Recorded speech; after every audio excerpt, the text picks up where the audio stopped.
దోషి ఎవరైతే అక్రమాలు చేశాడో, ఎవరైతే అన్యాయం చేశాడో, ఎవడైతే ఈ యొక్క లిక్కర్ స్కామ్ పాల్పడినాడో తెలుగుదేశం పార్టీకి సంబంధించినటువంటి ఆ జనార్దన్ రావు అనేటువంటి వ్యక్తి ఇచ్చినటువంటి ఒక స్టేట్మెంట్ని ఆధారంగా అరెస్ట్ చేయడం అనేది చాలా దారుణం.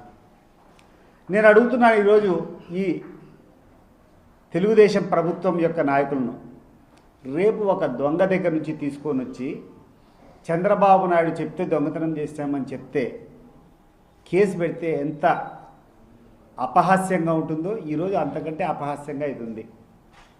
అసలు దీనికి ఒక కొలమానం ఏంది?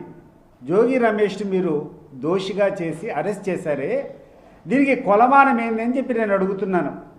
జనార్దన్ రావు అనేటువంటి వ్యక్తి ఆయన ఇచ్చినటువంటి వాగ్మూలం కాకుండా ఒక తప్పు చేసినటువంటి ఇచ్చినటువంటి ఒక స్టేట్మెంట్ మినహా ఏమైనా సాక్ష్యాలు ఉన్నాయా? ఎక్కడైనా ₹1 ట్రాన్సాక్షన్ నువ్వు జోగి రమేష్కి ఇచ్చినట్టు ఎక్కడైనా ఒక ఆధారం ఉందా అని చెప్పి నేను అడుగుతున్నాను. మరి ఇంత దారుణంగా ఈ యొక్క తంబలపల్లి నియోజకవర్గం మొలకల చెరువులో జరిగితే అక్కడటువంటి ఆ నియోజకవర్గపు ఇన్ఛార్జ్ దానికి బాధ్యులని చెప్పి ప్రపంచమంతా తెలుసు. ముఖ్యంగా మా కడప జిల్లాలో ఉన్నటువంటి వాళ్ళకు, పక్కనే ఉన్నటువంటి అన్నమయ్య జిల్లాలో ఉన్నటువంటి ప్రతి ఒక్క చిన్న పిల్లవానికి కూడా తెలుసు. అది ఆ తంబలపల్లి నియోజకవర్గం యొక్క ఇన్ఛార్జ్ యొక్క కనుసైగల్లో జరిగింది. ఆ జిల్లాలో ఉన్నటువంటి మంత్రి కనుసైగల్లో జరిగింది. తెలుగుదేశం పార్టీ నాయకుల యొక్క కనుసైగల్లో జరిగింది అనేది ప్రతి ఒక్కరికి తెలుసు. ఈ రోజు వరకు ఆ జనార్దన్ రావును మినహా ఆ యొక్క తంబలపల్లి ఇన్ఛార్జ్ని అరెస్ట్ చేసేటువంటి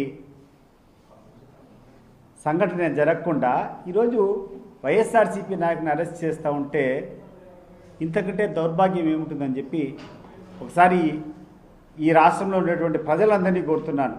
ఎంత నిస్సిగ్గుగా వీళ్ళు వ్యవహరిస్తున్నారో ఒకసారి ఆలోచన చేయమని చెప్పి నేను కోరుకుంటున్నా. రాష్ట్రంలో అనేక ఇబ్బందులు జరుగుతూ ఉన్నాయి. అన్నిటికంటే ముఖ్యంగా రైతులు పడేటువంటి సంక్షోభం అంతా ఇంత కాదు. తెలుగుదేశం పార్టీ ప్రభుత్వం వచ్చినప్పటి నుంచి ఈ పంట ఆ పంట అనేది కాకుండా ప్రతి ఒక్క పంటలో కూడా రైతులకు గతంలో ఉండేటువంటి ధరలు ఈరోజు దొరకడం లేదు. వాళ్ళు పండించినటువంటి పంట అమ్ముకోవాలంటే ప్రభుత్వం దగ్గర నుంచి ఎటువంటి ఇంటర్వెన్షన్ అన్నా ఏమైనా జరుగుతుందో ఒకసారి ఆలోచన చేయమని చెప్పి కోరుకుంటున్నాను. మామిడి రైతుల దగ్గర నుంచి